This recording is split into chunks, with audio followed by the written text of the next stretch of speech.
5-Minute Mile, March 30th, 2023, Lake Arrowhead, California, USA.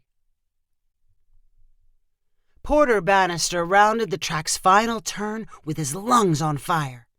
Pain surged up his legs and back with each stride.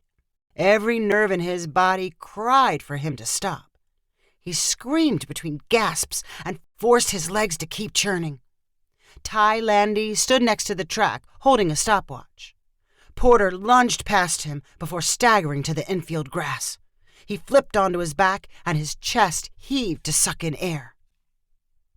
Ty walked over, leaned down, and held the stopwatch over Porter's face. 5:20. Close to your best, Ty said encouragingly. Porter growled.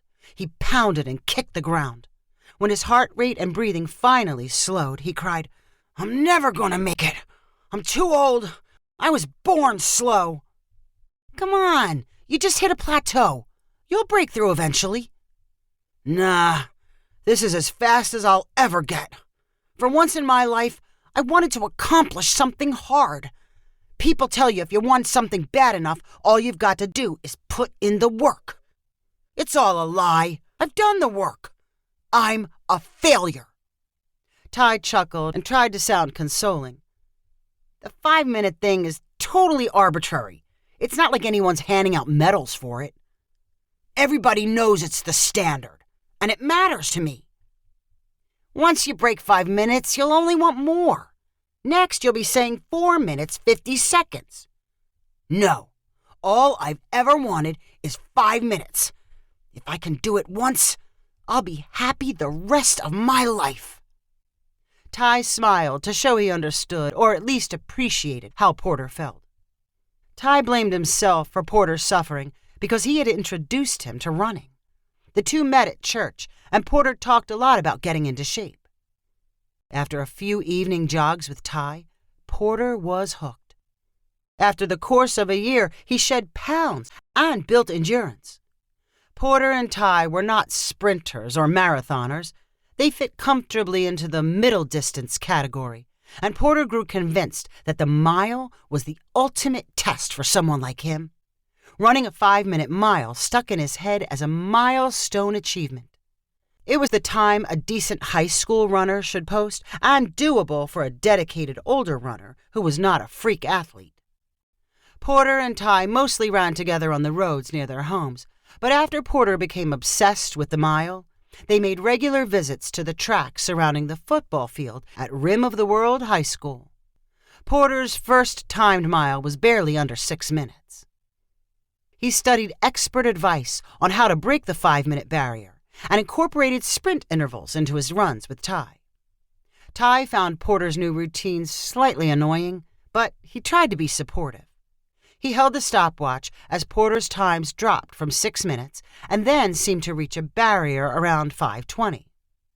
When Ty said encouraging words about breaking through a time plateau, deep down, he doubted Porter would get any faster. Porter finally got to his feet after his latest disappointment. He shuffled down the track toward his car, which waited in the high school parking lot. "I should never have started running," he said bitterly to Ty. "Never starting is a lot better than losing." "You're being overly dramatic. Success doesn't come down to one number." Porter said nothing else on the way home. When Ty got out of the car and looked back at Porter's miserable expression, he found himself agreeing that it may have been better if Porter had never discovered running. The simple joy it once gave him was replaced by a reminder he was growing old and his life looked like a collection of unfulfilled dreams. Failing at the 5-minute mile may have aggravated a midlife crisis or been the trigger for one. If it was the latter, Ty felt responsible. But what could he do to fix things? He could not replace Porter's body or subtract years from his life. The two friends parted in virtual silence, and Ty was left with a stabbing guilt that felt like a knife in his shoe. He spent the weekend doing his own research on the mile, hoping to find a trick Porter overlooked. By Sunday night, he formed an obvious plan and found Porter at home to tell him about it. "You're running at too high an altitude. The high school is 6,000 feet above sea level. We've got to time you somewhere lower down where it's easier to breathe. Is that fair? Does that count? Of course it counts. All major competitions are at sea level, and 5 minutes up here is the same time as 5 minutes down there. Yeah, I guess you're right. And I found us a track built for middle distance. It's got a special surface, lots of bounce. Where is it? Pasadena. We can be up there in 90 minutes. I say we go down there on Thursday night. That's when your body's used to time trials. We'll keep the same routine. Porter smiled optimistically. Better track? Low elevation? If I can't do it there, I'll never do it anywhere. You'll do it. I know you'll do it. The pair left their jobs early on Thursday to give them extra time to get to Pasadena. Ty drove so Porter could focus on getting into the perfect mental zone. The sky was clear except for some wispy clouds as they quickly descended the San Bernardino Mountains. Ty cranked up fast and hard rock music to inspire Porter and restricted his food intake to energy bars. Before they reached the special track, Ty stopped at a convenience store and ordered Porter to use the bathroom.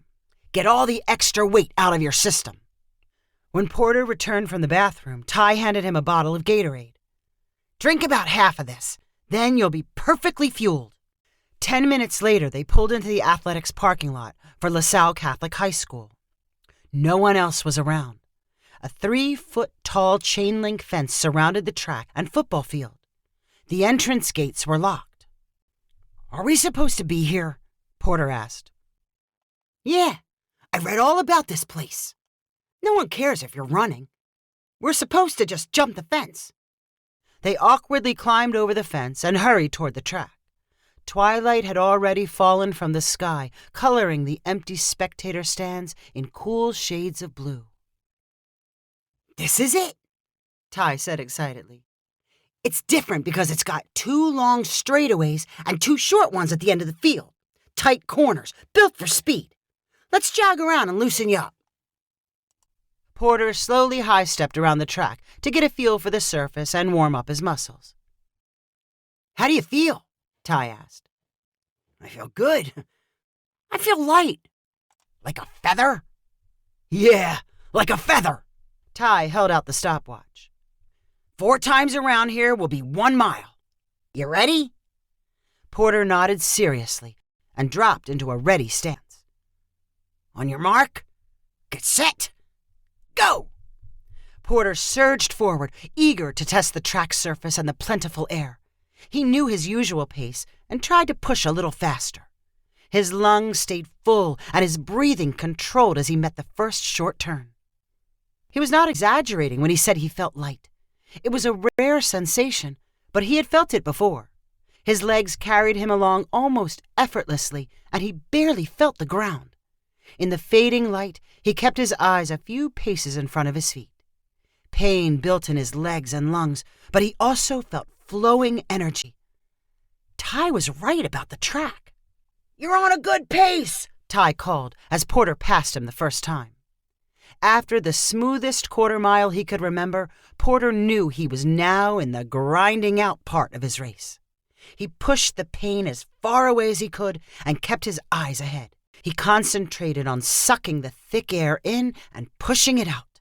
You're going to do it, Ty screamed after the second and third laps. Halfway through the 4th lap, Porter's form began breaking down. He could no longer control how fast his lungs heaved. He heard Ty screaming from across the field that he was almost there. His focus narrowed to the lane lines in front of him, and the rest of the world went dark as he ignored the pain. And then Ty was behind him. Porter bent over and grabbed his knees, but he did not collapse. Ty shoved the stopwatch in his face. 4:40. Porter instantly forgot his pain and exhaustion. Can't be! You started it late. I swear I started it on time. You beat it by 20 seconds. Porter deliriously screamed toward the sky and then happily sobbed without producing any tears. I'm fast!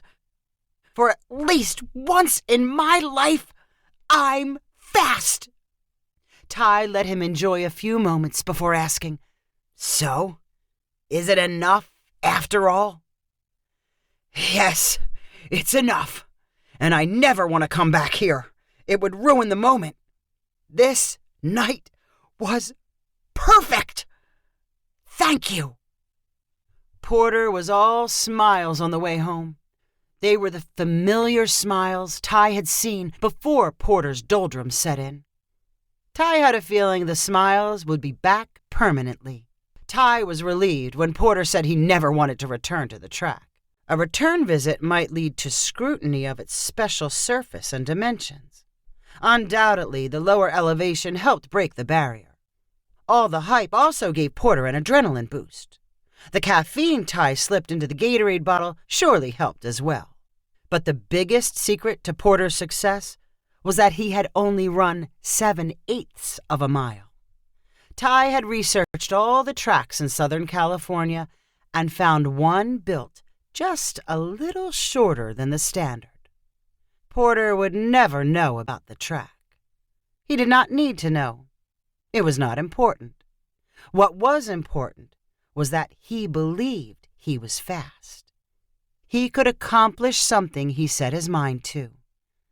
At least for one beautiful night. If you enjoyed this story, please rank it on the website 500ironicstories.com.